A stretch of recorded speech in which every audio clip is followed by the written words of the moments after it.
This is the Regenerative Real Estate Podcast.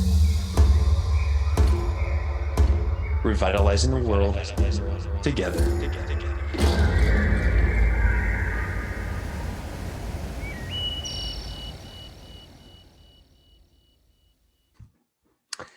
Hi, everybody. Welcome back to another show of the Regenerative Real Estate Podcast. This is Neal Collins. I am the host, and I'm really pleased to have a new person that I've been introduced to recently. Her name is Michelle Bexelius, and she is the principal of designWell Studios here in Portland, Oregon, where we also live. So welcome to the show, Michelle. Thanks so much for taking the time. Thank you so much for having me, Neal. Michelle, I was originally introduced to you because of your environmental consulting, and you've got a background as well in sustainable real landscape design. And I thought, that's a really interesting combination. I want to reach out. And so I looked at your website, and it's, first of all, beautiful, but what an amazing set of skills and experiences that must have led to there. So I would love to the world, or at least our listeners on this podcast, to what you're doing and really how you got there. So do you want to take a minute to just go back? I know you're originally from California, but where you grew up and Sure. And what your background is. Sure, no, definitely. Happy to be here in Portland for sure. We've been here for about 12 years, but yeah, originally from Santa Barbara, California, in San Francisco, and grew up in Santa Barbara, and I had a myriad of allergies, actually. Was really suffering with that because everything grows in Santa Barbara. My mom's a professional landscape architect, and my father was a builder, so really been in that industry for my whole life, and really saw some incredible transformations from my mom's and dad's perspectives and their projects. So I loved design. My mom always wanted me to become a landscape architect or an architect, and I just fought that. I'm like, that's your jam. I'm not into that. And so then I was fascinated also by medicine. I used to watch, believe it or not, brain surgeries on television. Okay. And I loved science. I was always a very curious person growing up, and I went to college in Santa Barbara and was taking some biology and courses and anatomy, and we were lucky enough to have a cadaver lab, and I was all set to go and do my identification and do pre-med and all that good stuff. And the minute I walked into the cadaver room with my class, I immediately had a reaction, and I couldn't do it. I actually in tears walked to my teacher and I said, I got to take an incomplete. I can't do it, because it was writing on my grade to do this. And so, years later, I found out I had multiple chemical sensitivity, had a lot of mold, a lot of allergies growing up. And so I went to art school. There was an opportunity at my school to go to study abroad to Paris and London and Florence, and I got my degree in art. And I always loved design, but then later on, I was really into organic living and eating, exercising, was an athlete, played volleyball, and I really wanted my environment to match my lifestyle. And so I never really realized it, but my favorite places have always been those surrounding nature, and plants. My godmother grew up going to her house, and she had, talk about biophilia. I love your fig tree in the background, I can see. But she had plants galore all over her Manhattan Beach home and in the windows. And I loved it so much. So a lot of the things that I'm doing now, which I'll explain, they've been with me ever since the get-go. And I didn't even realize this until a couple years ago, what biophilic design is. And it's really the love of nature and bringing in elements of nature into built environments. So I've been doing that all along, but then after college, studying design, graphic design. And so in branding and marketing, I started working with clients on their environments as well as online. So really trying to match that. So now what I do, I came up to Portland, backing up 12 years ago, because I had a company called Green This Life in Santa Barbara, where I was living with my family. And most of my vendors were up here in Portland. And what was the company? It was called Green This Life. What did you do? So what did we do? So it was one of the first web portals for everything sustainable product wise. So healthy non-tox couches, lipsticks, clean canteens, mattresses, things for kids, because I had little kids at the time. So, air filters, basically everything. And I partnered with a naturopathic doctor.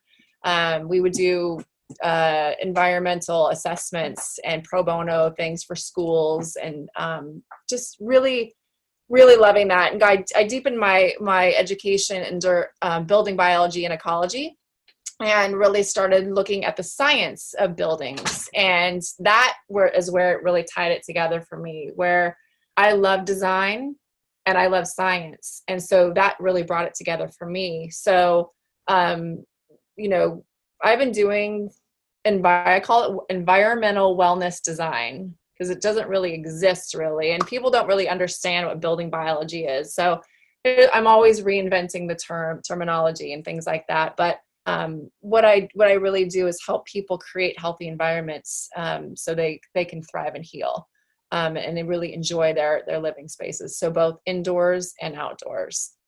What a unique. I'll have to get there with your former company.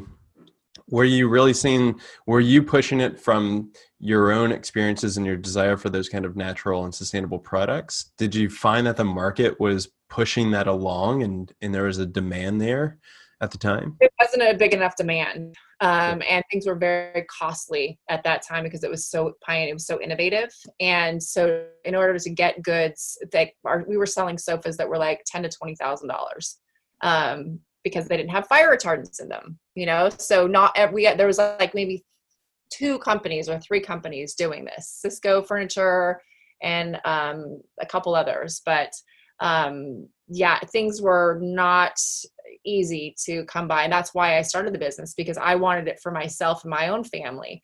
So it was tough. And so abandoned that and then have been doing consulting and environmental testing. So we test for indoor air quality.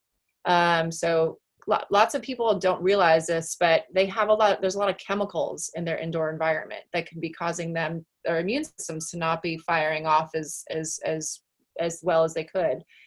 Formaldehyde's a huge one in flooring. Anytime people remodel, put their new wood floors in, or cabinetry, they don't realize it can off gas for up to 15 years. Wow. And so people live with that, for a long time. And they don't realize that that's why they haven't felt so good. And so I really help people connect the dots with their environment by looking at the lab reports and then finding out the source and then remedy it. We had a conversation about this earlier, but we were working with a set of folks that they were getting sick and they didn't know where it was coming from. And they were very hesitant to think that it was the house that they were living in. Right. And it was like I couldn't even broach the subject with them that, hey. Oh gosh, yeah, they wouldn't. That's very hard for people to swallow, right? How could the place that they were living in have an effect on them? And I'll tell you a story about a little girl with leukemia that was one of my clients. She's doing great now, but I'll tell you that when we get a minute. Yeah, I mean, please share, because that's really where I think a lot of people are left in the dark. That even new construction, there's a lot of off-gassing going on, and I see it from the real estate perspective, where similar to your dad, if you're a builder, these are the materials that we're going to use because we're coming at it from a pro forma or a financial driven approach. And this is the materials that have always been used. This is what we think is going to be cost effective, and we can get in there with our subcontractors and build. Right. But rarely do I see builders, or even architects for this matter, not to throw them under the bus, but I don't see them going back to the projects that they've finished 5 months, a year, 10 years down the road to say, how did this property and building perform? Right. And really taking that a step further to say, what were the materials that we used and how does that impact human health? Yes, because oftentimes in green building, they will use natural materials, but if an envelope is sealed too tightly, those natural materials will still off gas. And if this client, the people that have bought the house or they're living in the house, have any chemical sensitivities, ever been exposed to mold, chemical sensitivities, electromagnetic fields, they're going to react.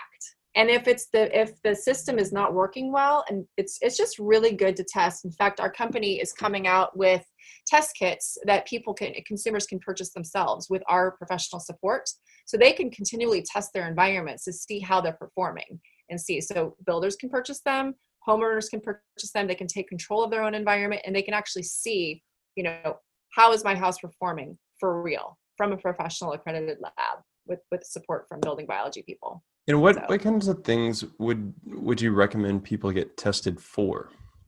So definitely for chemicals. So VOCs, we have a test kit that tests for over 500 different types of chemicals. So anything from toluene, benzene, acetone, things like that can be really, really hard. So toluene's a carcinogen, benzene's a carcinogen. So it's really important, and it's found in many, many materials. And then for sure, formaldehyde. Formaldehyde is in everything from furnishings, flooring. People have fireplaces. If it's not ventilated properly, there could be levels of formaldehyde. And, we're not coming from a place of fear and living in a bubble by any means. It's definitely important to state that, because it's really about taking control of your environment. So if your environment your house is not performing the way it should, guess what's going to take the heat? Your body. Your lungs, your heart, your organs, your blood, everything's going to kind of be that filter. And so if you have, a home that's properly ventilated, filtered, we sell amazing air purifiers that really help with cut down VOCs. But if it's not performing, your body will take a hit. What do you think that looks like? I would imagine the people with severe chemical allergies and reactions are well aware of this, but what about people that aren't? Not everybody. Yeah, but go ahead. Is it possible that most people out there are getting affected to a certain degree without even realizing that there's chemicals in their environment? That is, maybe they're getting an extra cold a year, or a rash, or especially with young children in the house, it seems like there's always a new rash popping up or something like that. But is it entirely possible that there's just things that, we're a healthy household, I would like to assume, the three of us here, but we live in a 1924 bungalow that, I know there's things on the exterior of the house like asbestos tiling that we have. And I know that we've got really old pipes, but is there, what I'm really curious is there things that a healthy household, because we eat right and we exercise and things like that, are we still getting susceptible to things that we don't know of? Could be. Yeah. The thing is, everybody could be, unless you test and find out, you won't know. And so it's so easy to test. It's so easy to do a mold test. It's so easy to do a VOC test. It's so easy to do a formaldehyde test. It's so easy to do a water test. It's so easy to do those basic tests. And that way there's no guessing. There's no guessing whatsoever. And and then so we can help guide you. And then also electromagnetic fields. We don't even talk about that yet. Electromagnetic fields and radio frequency and smart homes are it's all around us all the time.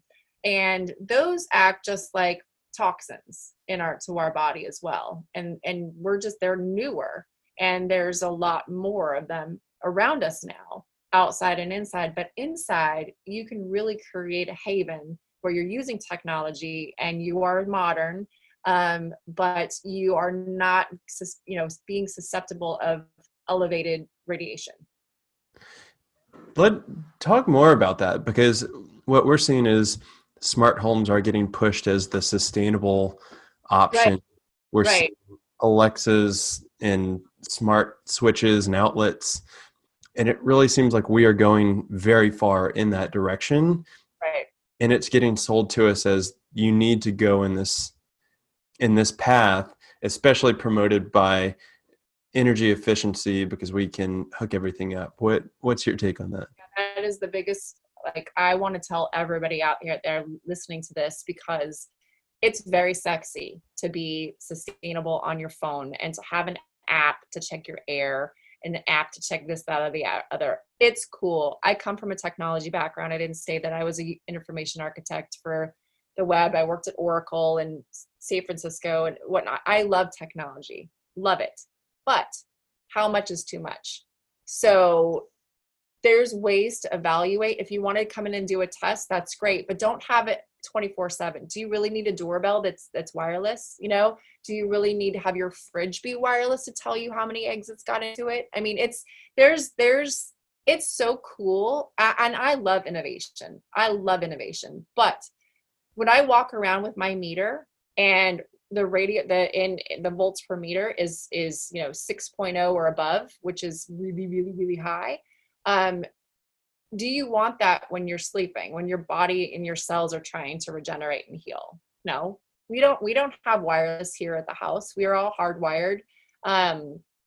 It's not as, it's a little cumbersome sometimes, I will tell you, with the cords. I trip over my fiance's his cord when he brings the laptop to the bed on his safe shield, that so it doesn't, the magnetic field. So there's hacks that you can do to still do the things that you want to do, but it's just testing to make sure that they are not continually elevated in a constant rate, and especially for little ones. I know you have a little one, so I see a lot of kids on iPads and iPhones, and there's some serious DNA damage happening with that.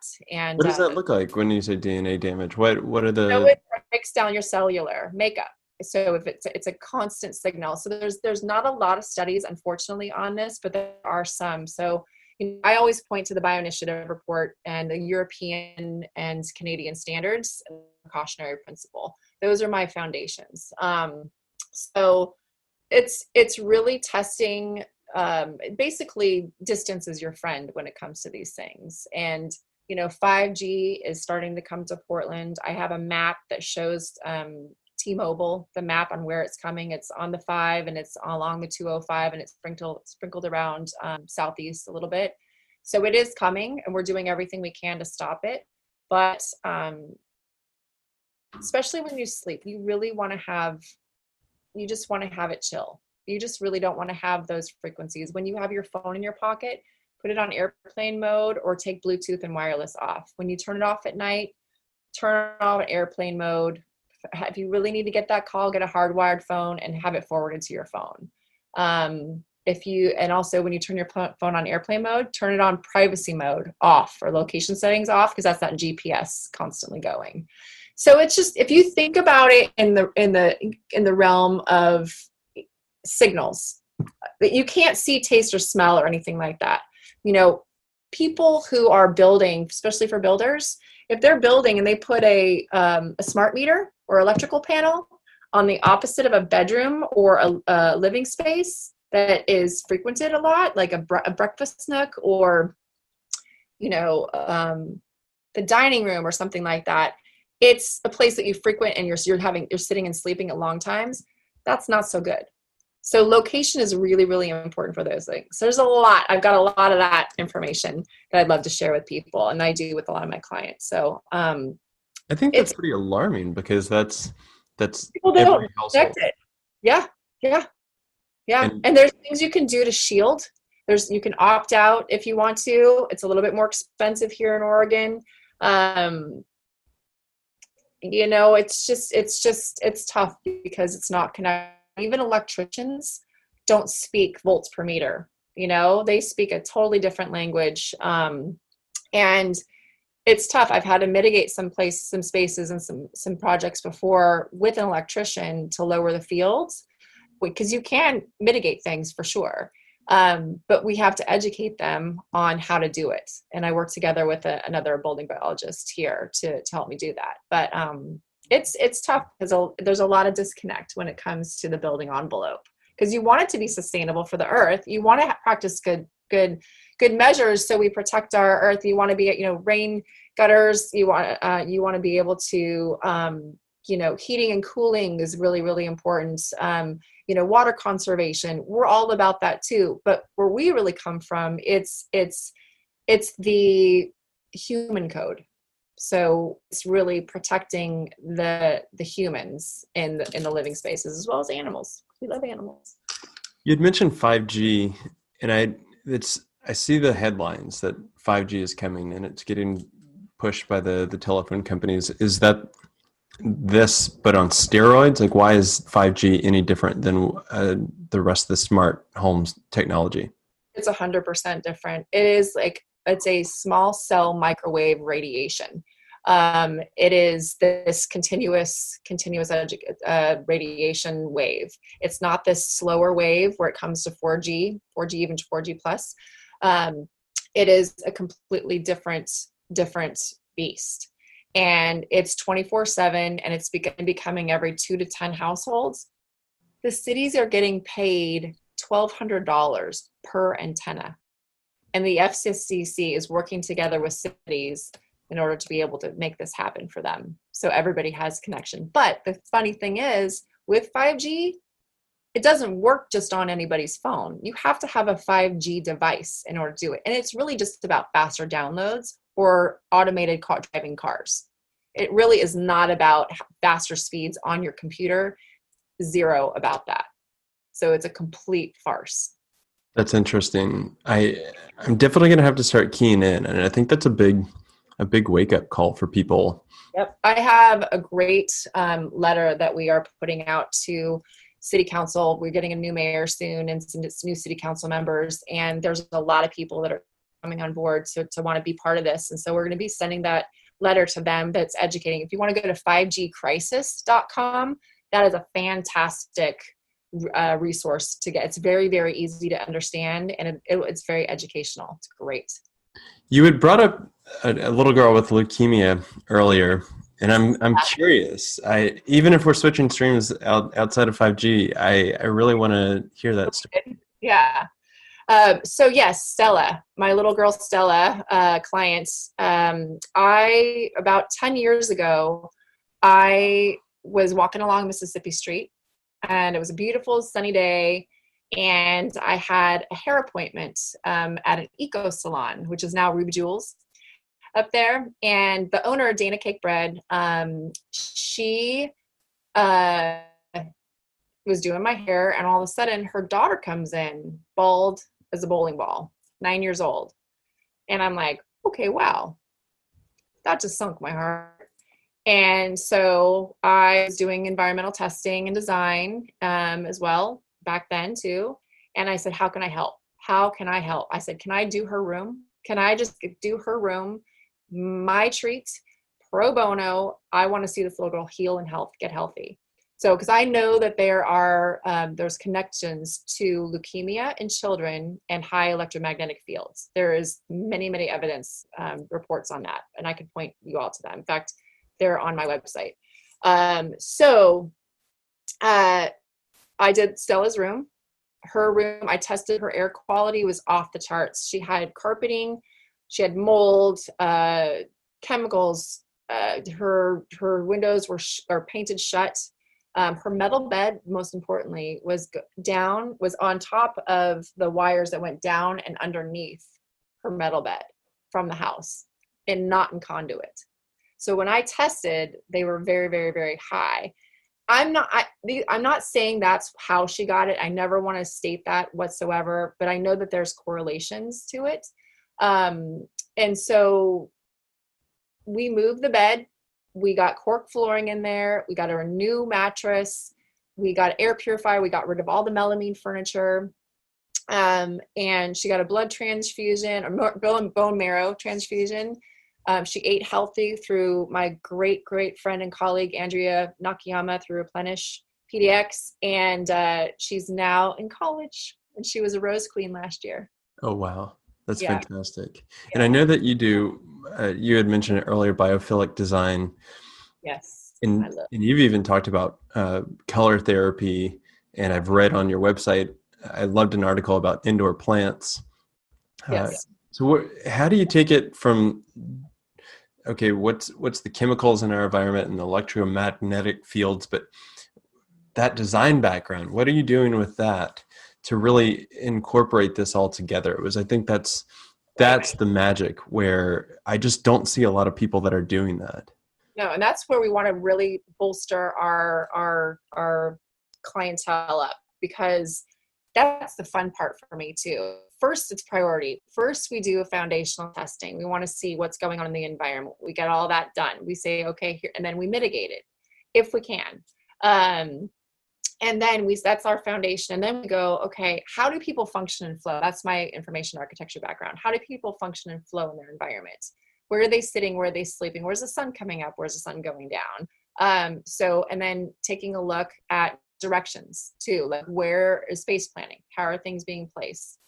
Introducing plants, artwork, color on the wall, minimizing. A lot of people have a lot of clutter. I'm not an organizer per anything. I'm a consultant, and I make suggestions, and then those other people who take care of that piece. Incorporating things, especially for restaurants, acoustics is huge. How many times you've been to a cafe, you're like, with the chairs, and you're overhearing people's conversations. It's stressful, right? It's really stressful. And so in a home environment, in a retail environment, there's ways to dial it in where it's a positive experience. And so bringing in biophilic elements, especially with the plants, the acoustics, the color, water features, views. Views are really important in biophilic design. Where do you set up your space? What are you looking at? What do you look at every morning when you wake up? That should be inspiring. So it's all about creating well-being in your environment, and then folding in the elements of nature. So I've got to ask, what do you look at whenever you first wake up? What is that view? Like, I'll find it for you. We have our bed set up facing east. And so we have a window looking at it, and we have plants in our window. And I also have ginkgo leaves on my my curtains. So that's an element of nature. And then I have I'm a photographer as well. So I have 2 photographs of a mushroom macro closed and a mushroom opening. And then around that, I put some pictures of me and my fiance and our friends. And so art and light. And art and light, plants. And plants. That's great. Yeah. I had never really paid attention to color therapy very much until I started to realize whenever I went out into nature, just to walk in the woods, right, that the colors of the forest, the greens, right, were very soothing. And then I was talking with a friend about how in Ayurvedic medicine and the Ayurvedic lifestyle, that green is a heart-opening chakra. Right. It opens those pathways and it relaxes. Right. So I do think that being able to incorporate some of that old Eastern philosophy in with, hey, this is what's going on in your environment. This is the modern world that we're living in, and how do we infuse these two together to live well? Because that's the big thing for me, is that we're going into these spaces and we're either getting sick or we're getting held back and we're not thriving. I love that. Absolutely. Held back is a very, very great phrase, because what we try and do is really help bring out the potential of a space. And it's not just about interior design or architecture. It's really making a supportive environment so people can actually do their best in whatever they're doing. If they love to write, if they love to cook, if they love to garden, it should support their lifestyle to the nth degree. And it doesn't have to be expensive. It really doesn't. I mean, there are so many things that you just kind of twist and, switch a little bit. Even just like for lighting, full spectrum lighting, game changer, huge. Blue light is a well-being killer for sure. And just, there's so many just little shifts that people can make that will provide them with, lighting to me is huge, indoors and outdoors. There's just little shifts that you can make. And, with feng shui, I call it feng shui light. I've had it professionally done so many times over the years, and I've picked up on some things. So I definitely share with some of my clients just some space planning stuff that you can do. I don't do any smoke over the windows, or I don't know. Or you need to come to our house then. For sure. This one woman came over and she smudged this orange crap on above every window door, and it stained the paint. And I'm like, why? Okay. That sounds like turmeric on my white countertops. Yes, exactly. That does not come out. Barkeeper's friend would. But yeah, and also with that too, that using to keep the VOCs down, I really help my clients by helping them select healthy and non-toxic cleaners, and things like that as well. So, and I work together with naturopathic doctors and environmental medicine doctors.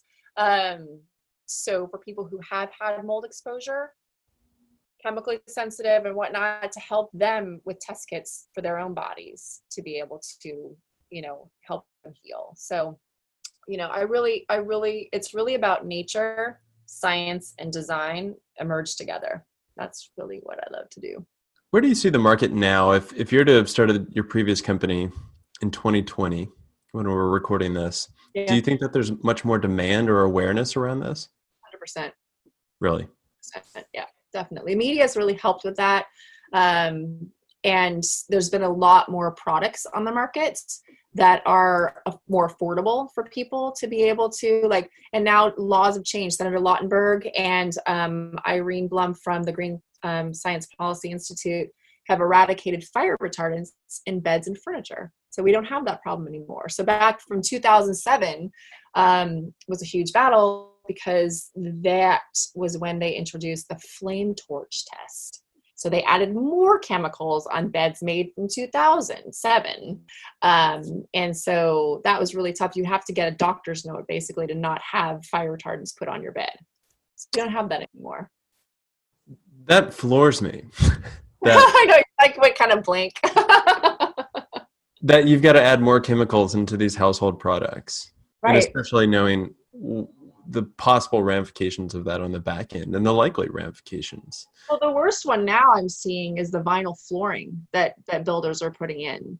I just, a couple months ago, I did a brand new, beautiful home in West Lynn. And it was up almost $1 million. And the woman was very sensitive for mold, and we tested, and I didn't say we tested, but yes, we did test the VOCs and whatever. I walked in, I was floored with chemicals, and it wasn't even wood. It was vinyl. It was wood-like. And so, my whole thing is I would really love my legacy is to re-educate builders and developers on selecting materials that are functional and that they are affordable, but yet they're not harmful with the off-gassing for years.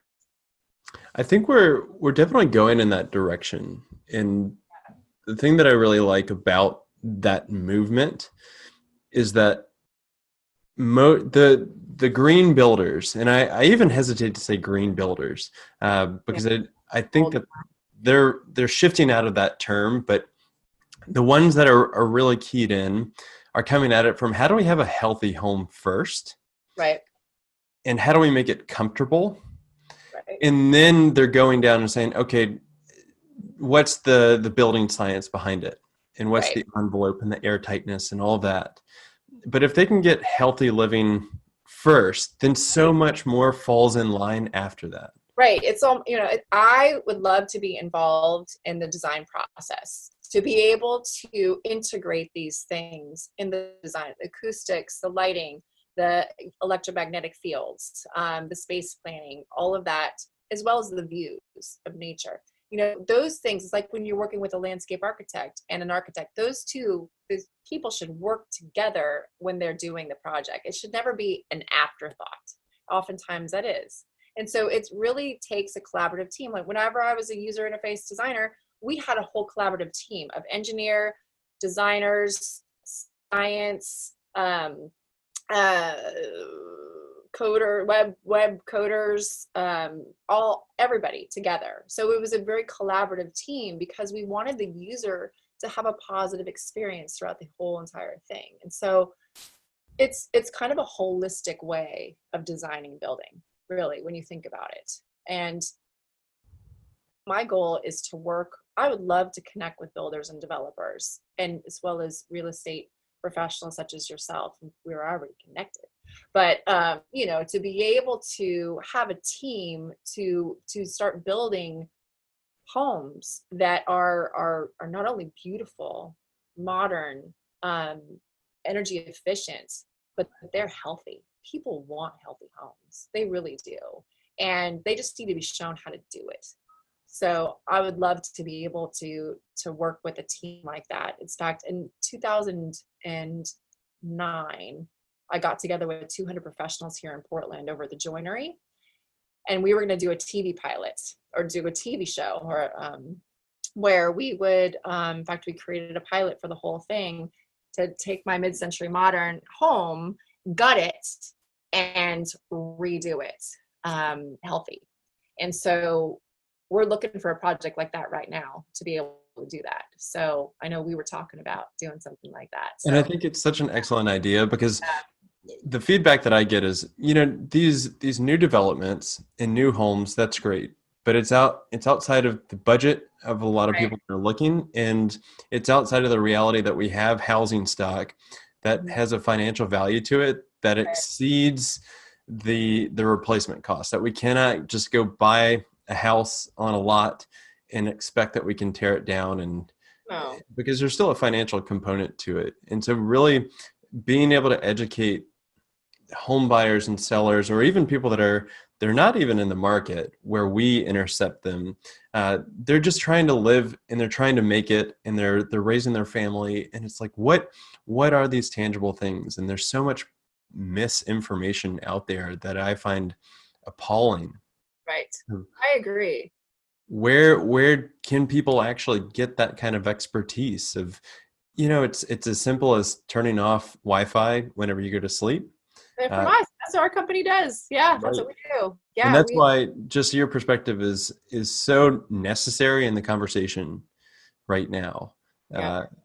From the Wi-Fi to put a plant in your house, and what are you looking at whenever you wake up in the morning? Like such simple things that can shift your mindset, that can shift your health.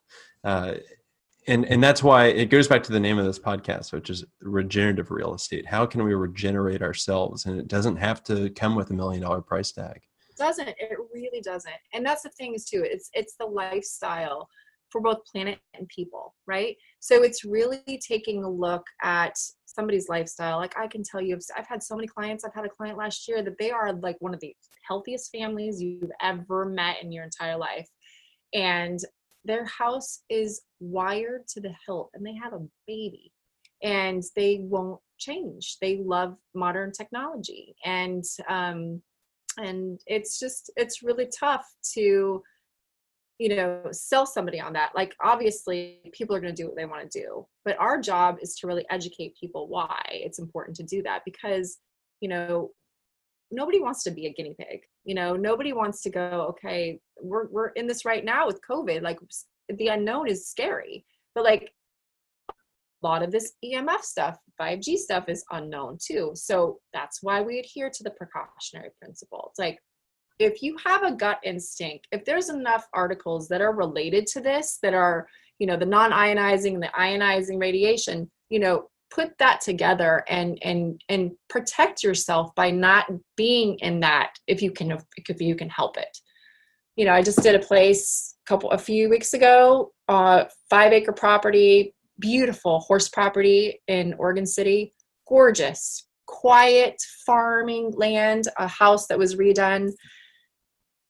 It was maximum electricity because they had two power lines, power grids going straight across it. And it was really tough to talk to the owner who wants to sell that place because he bought it, for his in-laws. And then when he found out about it, he's like, oh, I cannot have my in-laws live there, but how can I sell it? So it's really difficult. Sometimes we're the quote unquote deal killers, but we're really not. People will buy a home, but they might not just buy that one.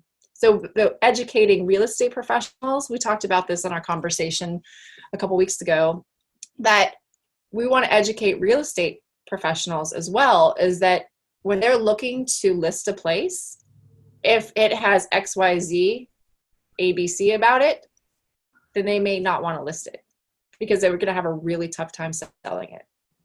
And what are those things off the top of your head?